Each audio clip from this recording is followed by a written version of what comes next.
Hello friends मु Mona Lisa welcome करछि आज मिनी ब्लॉग को। तो आज ब्लॉग टी स्टार्ट होछि सकाळ कौलिया खरा पाखरु।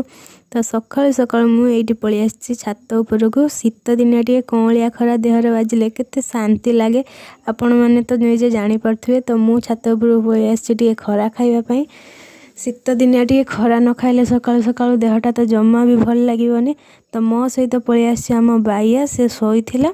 ता मामा कहला ताकू भी टिके छात ऊपर को नहीं से सकाळ खरा खाओ विटामिन डी से भी टिके पाओ। तो मु ताकू एठी नहीं आछि छात ऊपर को।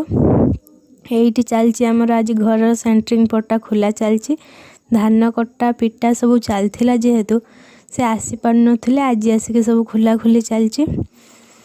मो बो देखंतु एठी केते सुंदरिया चुल्ली टे तयारी कर देछि। केते सुंदर देखाउछि धान उसा जीव सेति पय से एठी चुल्ली बनै सलाणी चुल्ली। ये चुल्ली आमर धान उसा जीव ताकू तो सब काम आसे केते सुंदर से कर देछि। मुईटा जाता तो जन्म है कि घर केतेटा किछि सिखि नाही।